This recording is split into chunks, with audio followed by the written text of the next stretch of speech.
اللہ تم ہو حفیظ و مغیث، کیا ہے وہ دشمن خبیر، تم ہو تو پھر خوف کیا، تم پہ کروڑوں درود، شافی و نافی ہو تم، وافی و کافی ہو تم، درد کو کر دو دوا، تم پہ کروڑوں درود۔ اور اپنے متعلق عاجزی میں کہا تھا بے ہنر و بے تمیز کس کو ہوئے ہیں عزیز، ایک تمہارے سوا، تم پہ کروڑوں درود، گندے نکمے کمی مہنگے ہیں کوڑی کے دین، کون ہمیں پالتا، تم پہ کروڑوں درود۔ آقا آپ کا دربار ہی وہ دربار ہے، کر کے تمہارے گناہ مانگے تمہاری پناہ، اور تم کہو دامن میں آ، تم پہ کروڑوں درود۔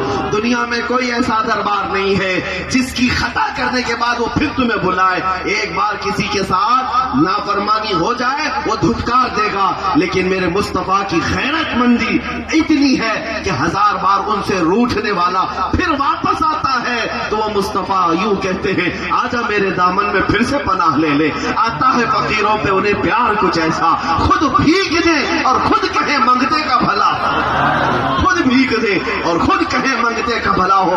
لہذا اے مسلمانوں، تمہاری حفاظت کہاں سے ہو سکتی ہے، تمہاری حفاظت کہاں سے ہو سکتی ہے؟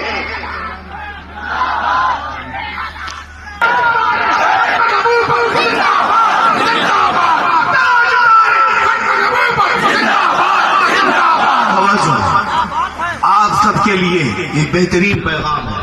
اب میں نے استقامت پر جو گفتگو کی ہے میرے عزیزوں، اس کو صرف اور صرف ایک رسمی تقریر سمجھ کر کے نہ چھوڑ دینا، یہ ہماری زندگی کا اسلوب بنا لینا۔ آپ سب میری اس گفتگو کے بعد ایمان کی حالت پر جمے رہیں گے انشاءاللہ، چاہے ہماری گردن پر کوئی تلوار رکھے یا بندوق کی نال رکھے اور کہے کہ رام رام چلا، تب پھر آپ کہنا تو میری نس نس کاٹ، ہر بات پر میں اللہ اکبر ہی کہوں گا، میں اللہ اکبر ہی کہوں گا، اس لیے کہ ہمارا دین زور زبردستی پر لایا ہوا نہیں ہے، ہم نے کسی کے پیسے دے کر کے اسلام نہیں قبول کیا اور نہ ہی کسی ایسے ویسے کا چہرہ دیکھ کر کے اسلام قبول کیا ہے، بلکہ ہم نے تو صرف مصطفیٰ کے قدموں پر نچھاور ہونے والے ایمان والوں کو دیکھ کر کے اسلام قبول کیا ہے، بلکہ ہمیں یہ وراثت میں ملی ہوئی طاقت ہے۔ عزیزان گرامی، اب یہ بات میں سمیٹتے ہوئے اپنی گفتگو کو آپ کے سامنے رکھتا ہوں، آپ خوفزدہ نہ ہو، استقامت جمے ہوئے ہونے کے بعد ساری دنیا ایک بات یاد رکھنا، ایک بات یاد رکھنا، جب تک اللہ نہ چاہے پوری طاقت مل کر تمہارا بال بیکا نہیں کر سکتا، کچھ نہیں ہو سکتا، کچھ نہیں ہو سکتا جب تک اللہ نہ چاہے۔ یہ تقدیر بھی ہے، اللہ کی ذات پر یقین بھی، یہی ہے تقدیر، اللہ کی ذات پر یہی یقین رکھو۔ سرکار غوث پاک رضی اللہ تعالیٰ عنہ ایک بار خطبہ دے رہے تھے، ممبر پر کھڑے ہو کر ایک سانپ آیا، چھت سے گرا، آپ کے جبے میں گھس گیا، بہت خطرناک کالا قسم کا سانپ، گردن پر لپٹا، اندر آستین پہ گیا، پھر واپس آیا اور اپنی پھن نکال کر کے سامنے یوں آپ کے چہرے کے پاس، لیکن غوث پاک کا قدم ذرا برابر نہیں ہلا، ممبر پر کھڑے تھے، کھڑے رہے۔ کچھ لوگ ڈر کر کے ادھر سے ادھر ہو گئے اور غوث پاک رضی اللہ تعالیٰ عنہ جو خطبہ دیتے رہے آخر تک دیتے رہے، پھر وہ سانپ غائب ہو گئے۔ لوگوں نے پوچھا کہ حضور یہ کیا تھا اتنا بھیانک سانپ، آپ کو ڈر نہیں لگا، آپ کو خوف نہیں آیا؟ آپ نے فرمایا اللہ نے میرا نام عبد القادر رکھا، قادر کا بندہ ہوں، قادر کا بندہ ہوں، قدرت پر یقین رکھتا ہوں۔ اللہ جب تک نہیں چاہے گا میرے نزدیک اس سانپ کی حیثیت ایک مچھر سے بھی زیادہ نہیں، مچھر سے زیادہ نہیں، اور اگر اللہ چاہے کہ مجھے کوئی گزند پہنچے، سانپ تو بہت دور کی بات ہے، چیونٹی سے بھی موت ہو سکتی ہے، چیونٹی سے بھی موت ہو سکتی ہے۔ یہ یقین کہاں سے ملا؟ دربار غوث سے ملا ہے۔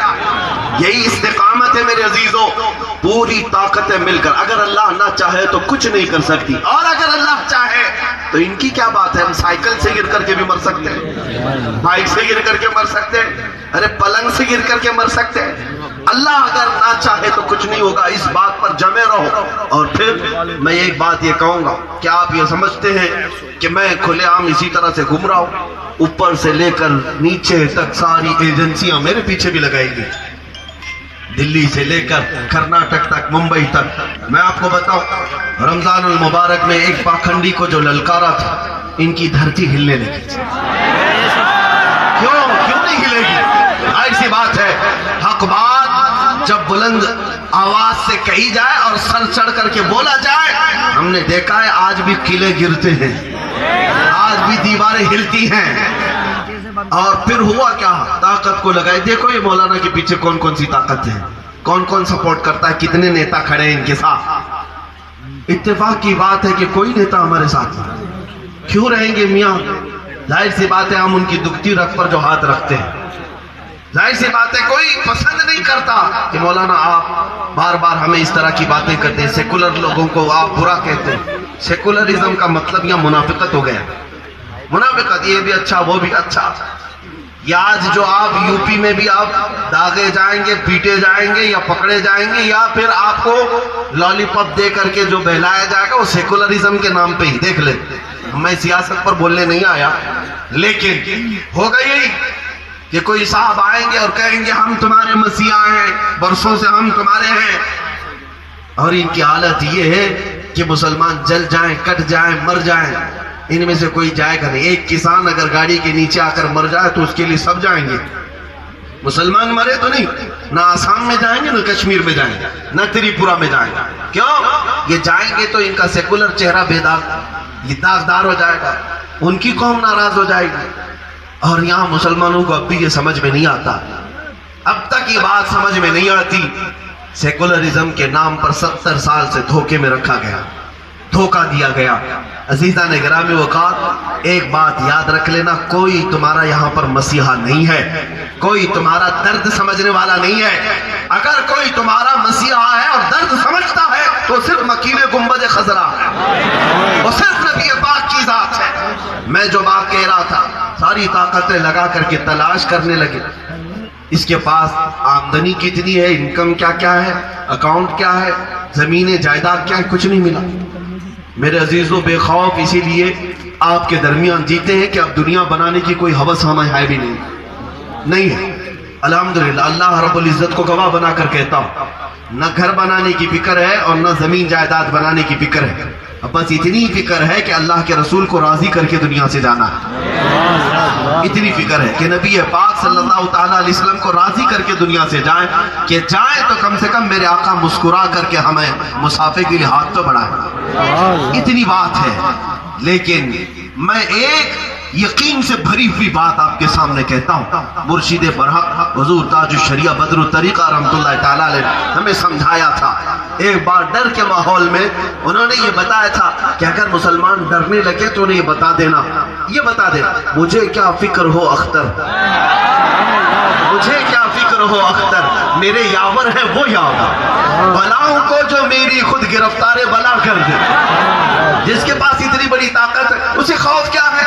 اور جو لوگ ڈھونڈ رہے تھے کہ کہاں سے سپورٹ ہے, کہاں سے بیکنگ ہے, کون تعاون کرتا ہے, دیکھا جائے, میں نے ہر بار یہی جواب دیا, تمہاری ناک رگڑ جائے گی پوری زندگی بھر, تمہیں پتہ نہیں چلے گا ان کی بیکنگ کون کر رہا ہے. اس لیے کہ میں بتاتا ہوں کون بیکنگ کرتا ہے. ڈھونڈا ہی کرے صدر قیامت کے سپاہی, ڈھونڈا ہی کرے صدر قیامت کے سپاہی, وہ کس کو ملے جو تیرے دامن میں چھپا ہو, وہ کس کو ملے جو تیرے دامن میں چھپا ہو.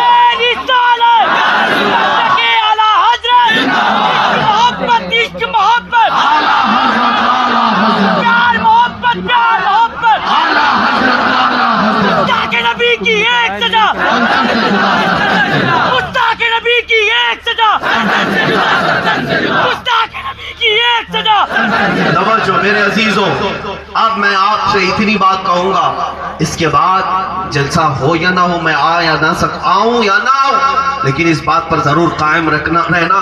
آخری سانس تک اللہ نے جو ہمیں ایمان کی دولت دی, میرے نبی کی غلامی جو عطا کی ہے, اس بات پر میں کسی سے سمجھوتا کبھی نہیں کر سکوں گا.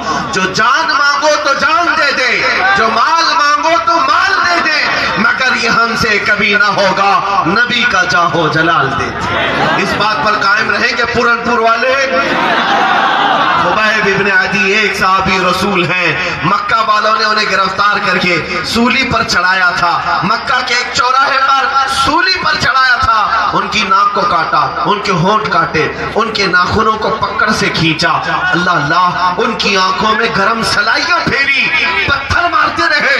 اور مکہ کے ظالموں میں سے ایک اوباش نے پکار کر کے یہ کہا تھا, اے خبیب, کیا ہی اچھا ہوتا تو گھر میں آرام کر رہا ہوتا, تیری جگہ محمد ہوتے اور تو آرام کر رہا